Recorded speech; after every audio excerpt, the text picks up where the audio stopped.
السلام علیکم، میں ہوں رضوان اشرف۔ پاکستان کے اندر اس وقت یہ بحث ہو رہی ہے، یہ بات چیت ہو رہی ہے، اور بیہائنڈ دا ڈورز، بند کمروں کے اندر اس چیز کی مشاورت ہو رہی ہے کہ اگلا نگران وزیر اعظم کون ہوگا۔ یہ ایک ڈسکشن ہے، اور دوسرا جو اہم ترین پوائنٹ ہے وہ اس کے اوپر بات ہو رہی ہے کہ نگران وزیر اعظم کے بعد، الیکشن کے بعد اگلا وزیر اعظم کون ہوگا جو کہ نئی حکومت کے اندر اپنی حکومت بنا کے وزیر اعظم بنے گا۔ اس کے اوپر زیادہ بحث اور بات چیت ہو رہی ہے، اور اس حوالے سے میں آپ کے ساتھ کچھ اندر کی انفارمیشن شیئر کروں گا۔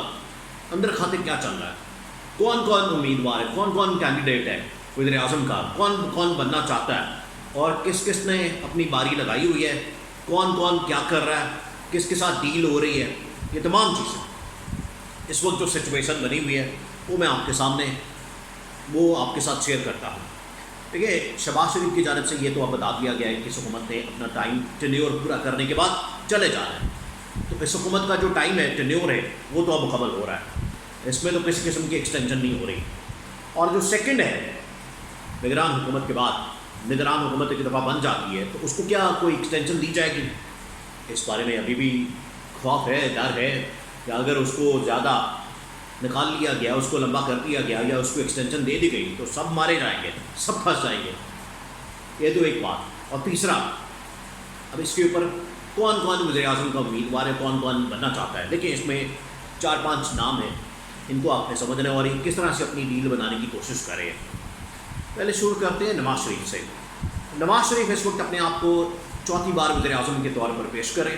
وہ چاہتے ہیں کہ میں چوتھی بار وزیر اعظم بنوں۔ اب اس سلسلے میں نواز شریف کی آصف علی زرداری کے ساتھ ملاقاتیں ہوتی ہیں دبئی کے اندر، اور یہ جو ملاقاتیں ہوتی ہیں اس کے اندر بڑی لمبی چوڑی ڈسکشن ہوتی ہے، بڑی بات چیت ہوتی ہے کہ اگر نواز شریف اپنے آپ کو وزیر اعظم کے طور پر سامنے رکھتا ہے اور چوتھی بار وزیر اعظم بننا چاہتا ہے تو اس کے راستے کیا ہیں، وہ کس طرح سے ہوگا، کتنی سیٹیں چاہیے، پنجاب کے اندر کتنی چاہیے، وفاق کے اندر نیشنل اسمبلی میں وزیر اعظم بننے کے لیے پنجاب میں کتنی سیٹیں، کے پی میں، سندھ میں، بلوچستان میں،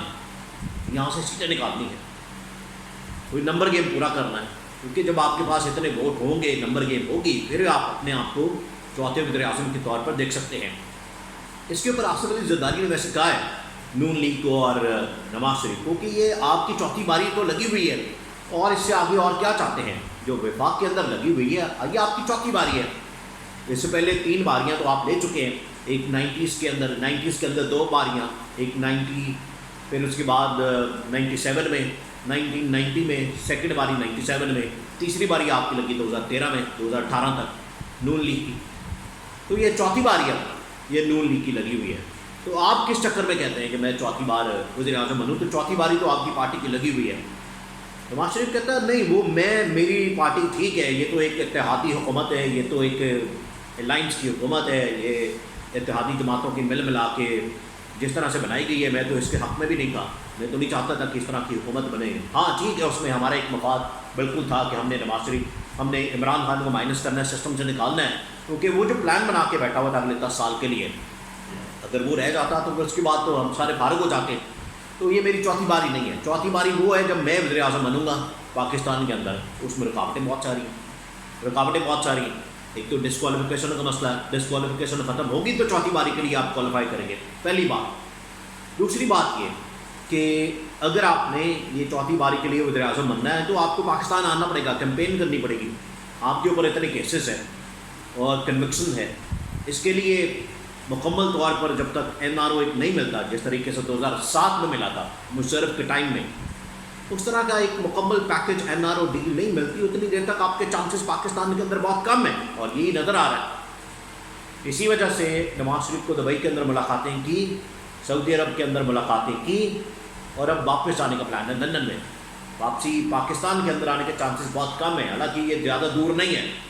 یہ ڈاکٹرز نے یہاں تک تو آنے کی اجازت دے دی ہے کہ یہ آپ پاس آ جائیں پاکستان کے، لیکن پاکستان نہیں آ سکتے۔ یہاں پر جو مسئلہ ہے، اصل میں مسئلہ کوئی اور ہے، بیماری کچھ اور ہے، یہ پرابلم ہے۔ اب یہ ہے، نواز شریف اپنے آپ کو چاہتا ہے کہ چوتھی بار وزیر اعظم وہ کوالیفائی کرے، وہ بنے اور چوتھی بار وزیر اعظم بنے۔ اس کے بعد آصف علی زرداری چاہتا ہے کہ بلاول بھٹو کو وزیر اعظم بنایا جائے۔ دیکھیں، آصف علی زرداری بڑی اخبار باتیں ڈالتا ہے۔